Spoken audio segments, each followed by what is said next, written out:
അങ്ങനെ നമുക്ക് മഴ മാറി വെയിൽ കിട്ടിയിട്ടുണ്ട്. ഇന്ന് നമുക്ക് തകർത്ത് കിടന്ന് ഓടാനുള്ള പ്ലാനിലാണ് ഞാൻ. ആദ്യത്തെ ഓട്ടം മംഗലം പടിഞ്ഞാറ് പൊഴിപ്പാലത്തിന്റെ അങ്ങോട്ടാണ് എനിക്ക് കിട്ടിയത് ഓട്ടം. അത് കഴിഞ്ഞുടഞ്ഞ് നേരെ പമ്പിലോട്ട് പോയി. CNG ഇല്ല, കുറവാണ്. CNG അടിച്ചിട്ട് ഓടി തകർക്കാന്ന് വിചാരിച്ചു. പമ്പിലാണെങ്കിൽ ഒരു 10-15 മിനിറ്റ് വെയിറ്റിംഗ് കിട്ടി. CNG ഫില്ലിങ് തുടങ്ങിയ ടൈം ആയിരുന്നു. 400 രൂപക്ക് CNG അടിക്കാൻ പറഞ്ഞു. പുള്ളിക്കാരൻ അടിച്ചു വന്നപ്പോൾ 510 രൂപയായി.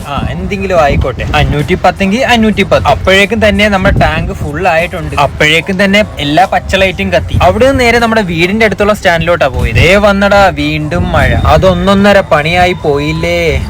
എന്തായാലും സാരമില്ല. അവിടുന്ന് ബോട്ട് ജെട്ടിയിലോട്ട്, പിന്നെ കിട്ടിയത് പുതിയ മുനിസിപ്പാലിറ്റിയിലോട്ട്. അവിടുന്ന് നേരെ ഏതെങ്കിലും സ്റ്റാൻഡ് ലക്ഷ്യം വെച്ചാണ് പോകുന്നത്. എവിടെയെങ്കിലും വണ്ടി കയറ്റിയിടാം. വണ്ടി ഓടി ബീച്ചിന്റെ അടുത്തെത്തി. എന്റെ പൊന്നെ, വണ്ടി ഓടിക്കാൻ പറ്റാത്ത അവസ്ഥ. വണ്ടി അവിടെ ഇട്ട് തന്നെ കറങ്ങുന്നേ. വന്ന വഴി തന്നെ നേരെ പോയി. കാറ്റിന്റെ കാഠിന്യം ഭയങ്കരം തന്നെ. പിന്നെ ഒതുങ്ങിയ ഒരു സ്റ്റാൻഡ് നോക്കി അവിടെ. ഇന്നത്തെ ദിവസം എന്തായാലും ഗോവിന്ദ്.